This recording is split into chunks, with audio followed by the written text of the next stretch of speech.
Good afternoon, ladies and gentlemen, and welcome to another episode of the Daily Friend Wrap. I'm your host, Nicholas Lorimer, joined today by Mr. Terence Corrigan. The stories we're going to go through today are the state of our municipalities and how they are affecting many aspects of people's lives, the South African case to the International Criminal Court of Justice at the UN, and the upcoming registration weekend. So let's start with that first story, and I'm just going to quickly blend together three stories here about the state of our local government. The first is a story about how awful the conditions around the Tshwane and Johannesburg high courts are. Many advocates and attorneys are very upset about this. They say they have to walk through the stench of human waste and urine towards the high courts in Gauteng each morning, that there's limited parking, that there's so much theft and crime that the lawyers are afraid to actually just walk from their cars to the courts. One lawyer described having to put razor blades around the badge of her car because it keeps getting stolen. So obviously this is not a great look for the high courts, which are supposed to be these sort of buildings of justice within the heart of cities. But at the same time, we've got the Durban's Mangosuthu University of Technology postponing its registration because of water shortages in the city. The spokesperson for the university said that not having water on site posed a health and safety risk to staff and students during registration, and so they postponed it at least for a few days and are trying to sort of get more students to register online. And then at the same time, Eskom has decided to increase its pilot project, so-called load limiting. They've been trying this in various parts of the country. They've been trying it in 4 ways, and Johannesburg is one of the pilot areas. And the idea is that rather than switching you off completely during load shedding, they will just massively reduce the power to your house. If you do not switch off your power to an appropriate level, if you don't turn off enough appliances, then they switch you off for half an hour and turn you back on. And they keep doing that until you lower your power usage. Which I've heard definitely there have been some problems from some people living in that pilot project. I have a friend who lives there who says that it's not been 100% smooth sailing. So, Terence, I think what we're really seeing here is the very solid, practical ways that people's life experiences, they're sort of just trying to get on with the business of their lives, is being impacted by failures in local government. What's your take on this? Yeah, local government, I think, is it occupies a funny place in our politics and our governance. On the one hand, it's the area that we interact with most that regulates your quality of life. The ANC actually was very enthusiastic about its potential. In fact, it was pointed out in the 1990s that South Africa's constitution is one of a minority that actually recognizes local government as a distinct part of government.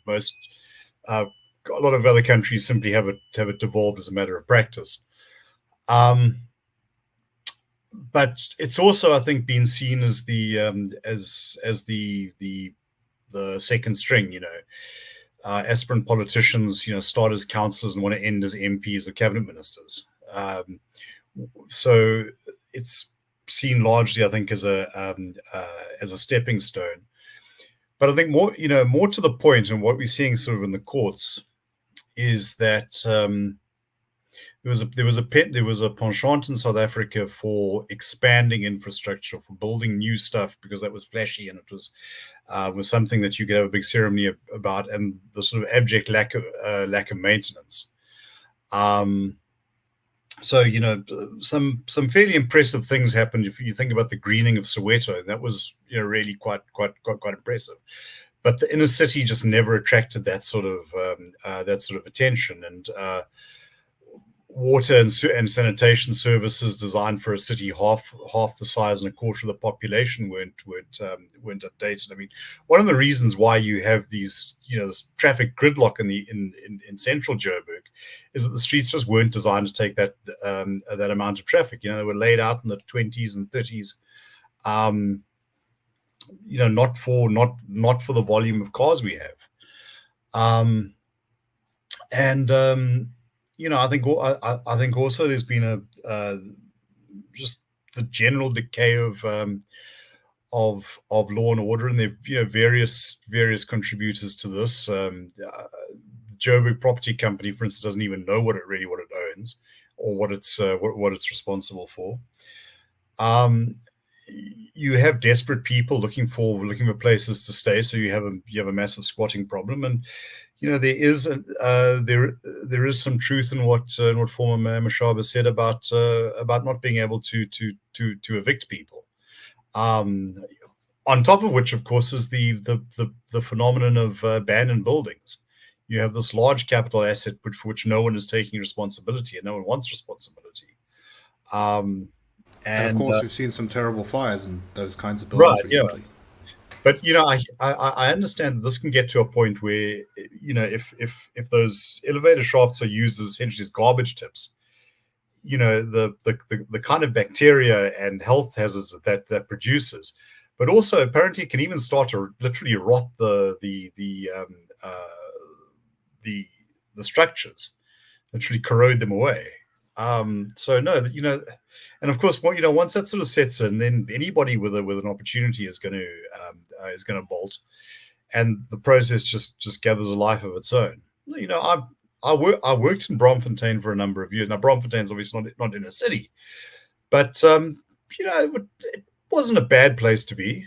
It was a bit dodgy sometimes, but there were times when I would go in and work on a Saturday and Sunday, and I didn't feel particularly threatened, and there were nice takeout joints you could go and get a bite at.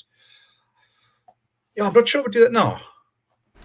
Yeah, no, exactly. This is a point I've been making recently. I think this is true of many municipalities, but particularly the Gauteng metros. The deterioration in the last couple of years has been particularly bad. And that's not just a South Africa trend. It does seem that that the impact of COVID was such that many cities actually saw deterioration in their sort of quality of life over the past couple of years. All right, let's move on to our next story. And Terence, you've recently written an article which appeared, I believe, in the Daily Maverick about South Africa's case at the International Criminal Court of Justice. You were talking a little bit about how the ANC sort of views the world and where this case came from. Can you tell us a little bit about what you said?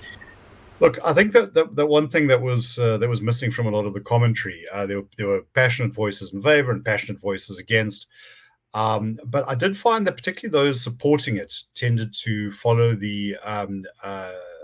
take the government at its word that this was a matter of morality. And, you had people like Juanita Hunter saying this is, South Africa's principled approach. You had Ferial Haffajee talking about the diplomacy of Ubuntu. And what really struck me was a cartoon in the Daily Maverick by the cartoonist Nati. So yes, we have load shedding, we have unemployment, we have all this, but before all else, we have Ubuntu. And I thought to myself, this was interesting because the Department of International Relations and Cooperation actually describes South Africa's foreign policy as the diplomacy of Ubuntu. So now when people when people sort of describe their motivations in such altruistic and normative terms, and particularly if there's politics involved, I do think I smell like many of those rats that are crawling around in those abandoned buildings. And no, my argument was, and I see nothing in the 30 years that I've been looking at this to change my mind, is that fundamentally South Africa runs an ideological foreign policy which is based on a certain geopolitical view of the world. It's been noted many times that we don't seem to do economic diplomacy, and that's true. And I would say that a lot of that comes from the orientation of seeing things in a very ideological way. So stumping for trade deals or whatever just doesn't seem to be something that our foreign affairs bureaucracy is particularly interested in, let alone skilled at. I think also there's been a general decline in the quality. I mean, what's happening in our inner cities is actually related to what's happening in our embassies. Is this a matter of human rights? Well, to an extent. to to the extent that South Africa is passionately and in a principled way committed to the Palestinian cause. This is not, but this is not about human rights in general. I don't think the South African state does not act in a way. In fact, go back to 1998, and then Deputy Foreign Minister Aziz Bahad was asked about why South Africa doesn't say anything about China's human rights record. He said, "Well, I think we can all agree that there are specificities in each country, and there's not universal forms of human rights." So even that sort of rhetorical stuff has been dialed back. So yeah, South Africa was the first country in the world to give constitutional protection to homosexuals. When when that came up in the UN to pass a resolution on decriminalizing, which you think would be fairly no brainer, no, South Africa refused to support that. The diplomat, the ambassador at the time, Dumisani Khumalo, said, "Yeah, this is how we do things in South Africa, but we're not here to criticize other people." So the homosexuals sort of dangling off cranes in Tehran, that presumably is an expression of the wonderful multipolar nature of our world. But so my point is not this is about hypocrisy, because I think every country in their foreign affairs is rank with it. The Swedes were very big on feminist foreign policies, and on international law and whatever, and also a major weapons exporter. In fact, we had some experience with them back in the 1990s. So I'm not going to criticize the ANC for that, but I do think it's important for us to understand that this has a distinct set of drivers, which are not about how much we value humanity. I also don't think this is about saying the government doesn't really care about the Palestinians. I think they do, and I think it's easier for them to care about the Palestinians than to care about those people in inner city Joburg, because the Palestinians represent a cause to which they're committed. Those people in inner city Joburg are an indictment on a governance that they've shown limited competence in and very little interest in. Right, I think you've hit the nail exactly on the head there, that the ANC fundamentally does not view all human rights as equal, view all human beings really as having the same sort of rights. I think that's evidently clear from the way they pursue their foreign policy. Or to the extent that they do, it does not influence our foreign policy. Yes. And maybe every other country in the world does that, but let's not pretend that this is how South Africa is doing. Yes, that's my point. So I'm not going to. I didn't think it was smart for people of the reputation and intellect and talent of a Ferial Hafford or a Quinita Hunter to say these sort of things. Right. Okay, let's finish with our last thing, and I'm sure we're going to talk about this a bit tomorrow as well. But this is registration weekend, where you can go register to vote or change your registration to make sure that you can vote in the upcoming elections. After the election date is declared, there can be no more registrations. So this is very likely going to be the last registration weekend, and then we'll probably have the election date announced, I suspect, in the week after this registration weekend. I'm not 100% sure. And the general sort of guess at the moment is that the election will be somewhere in May, but it remains to be seen. The Electoral Commission says that it has everything ready to go. It's got 69,000 staff members ready to assist people across the country. Hundreds of voting stations have been set up and the leases signed.